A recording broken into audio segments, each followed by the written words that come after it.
and welcome. Maria McMahon here with you again, and today I'm actually going to cover two more flags today because they are quite short ones. So red flags number 23 and 24. So red flag number 23 is that they're very emotionally labile or volatile. Basically means that their emotions up and down like a yo-yo. And 24 is where I'm talking a bit about work and how work matters, work related to work, works with the narcissist, if that makes sense. It will when I explain it. Okay, so in addition to all this hypersensitivity and hypocrisy that I talked about in the previous video, you'll also soon notice that your partner is emotionally very, very labile or volatile. They have very poor self-regulation and impulse control, especially when everything in their mind doesn't work out exactly as they envision it, and their emotions are liable to change very, very quickly, and they blow hot and cold in the space of a few hours, or in some cases it can be even in minutes. So they can burst into vicious rages, but then they could fall on their knees to beg forgiveness. You know, they're so sorry, this will never happen again. Now, when this first happens, you'll believe them, you'll feel sorry for them, you'll forgive them. But this will happen again and again and again. Now, along these lines, you might also notice that they are arrogant, rude, envious, jealous, and derogatory about other people. Now, they may be very pleasant to people to their faces, but behind their backs, they say awful things about them. They're essentially two-faced in the traditional sense of the expression. You'll notice maybe road rage, impatience. You'll be constantly on edge, worrying about what's going to set them off next. You end up living in this constant state of fear and hyper-arousal. You know, to say that their temperaments are mercurial is an understatement. They get bored very easily, and they thrive on chaos. They're unreasonable, illogical, and impossible to reason with. So living with or being with someone who behaves like this takes a serious toll on your emotional and psychological well-being. If you're experiencing this kind of behavior, then the abuse has already begun in earnest, because by accepting it, you're giving the narcissist permission to continue abusing you, and that abuse is going to get a whole lot worse. And each time you forgive them, you are digging your grave deeper. Okay, so how do you avoid that trap? And my advice here is that it's vitally important to take a good, objective look at this emotional lability, you know, this emotional volatility. Think about what's happening to cause these emotional fluctuations or outbursts. Are they in any way relative to the reality of what's been going on? Now think back over the many excuses and reasons that you will have heard for the outbursts. Are they irrational, childish? Are they complete fabrications of the truth? Pay attention to your own emotional balance, or your own emotional barometer, as I often call it. What is that telling you? Yeah, you might in fact remember that I've mentioned the emotional barometer in a previous video. It's trying to guide you, so when you find yourself thinking, what the heck is going on here, and you feel utterly baffled by what the narcissist is saying or doing, take that as a sign that this isn't normal behavior, and stop allowing this to happen to you by leaving the relationship and going no contact.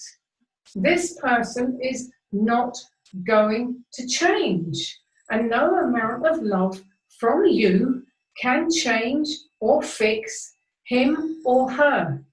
And I say it again and again and again in my blogs, in my videos, in my groups. This is the only way. Get out and go no contact. Because until you do, you are going to go on suffering. And I don't want anyone to suffer if you can get out.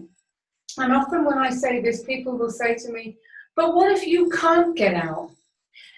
Thinking that you can't get out is placing a limitation on yourself. What I reply to those people, whilst I fully understand how difficult it is and how traumatizing it is, the simple answer is you have got to find a way out. And that may require radical moves on your part. It could involve, if you're a woman, for example, going to a women's shelter. I know plenty of women have had to do it. Leaving everything they owned, and they've done it, they've got out. You have to be willing to do whatever it takes. But if you know all the red flags, you'll never get to this point. So I hope that that's why you're watching and not because you're stuck in a horribly abusive narcissistic relationship. But if you are, please, please, please try and find a way out, because there is always a way out, and it will not stop until you stop allowing it from happening. That is not a judgment call. That is just the reality of what it is. Okay. Okay. So red flag number 24 is about work matters. I've called it. They work or they don't.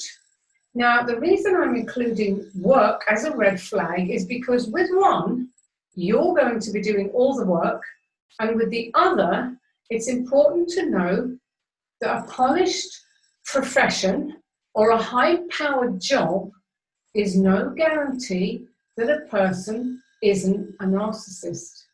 So let's look at the vulnerable narcissist first. If you're dealing with a vulnerable narcissist, they probably don't have a job and didn't have one when you met them.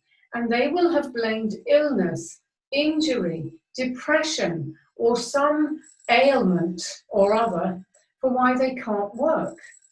This is also a reason why they want to move in and marry you so quickly, which I talked about in the previous video, because they want somewhere to live and someone to take care of them.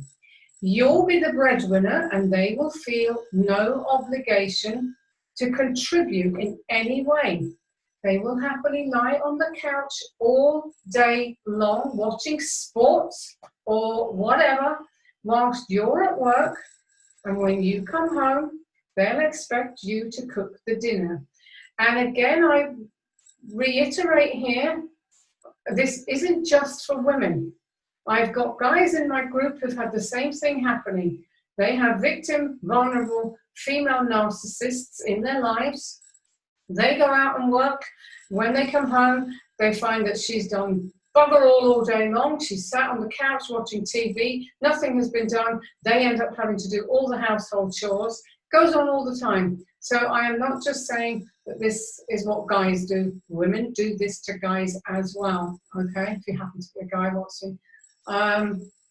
So where was I? So you come home and you've done a hard day's work. They're lying on the couch. They've done absolutely nothing all day long, and now you're expected to cook the dinner. And they'll always have pathetic excuses. Now the weekend comes around, and you'll be the one who has to do the grocery shopping, the cleaning, the cooking, and there will be no help from your partner. And if you call them out on any of this, you're going to hear again the sob story about their illness or their depression, or how they can't believe you'd ask them to help when you know how much they are suffering. You know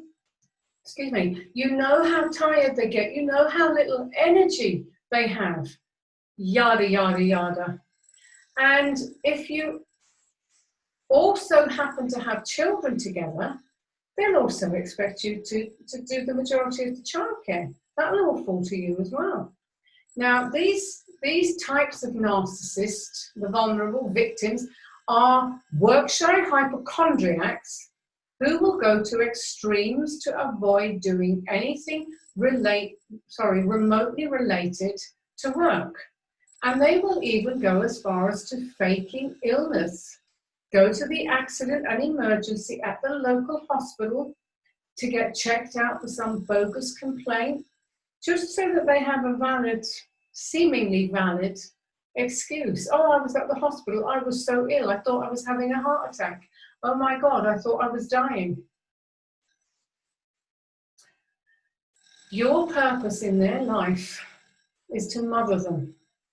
And if all that weren't bad enough, you probably won't be getting any sex from them either.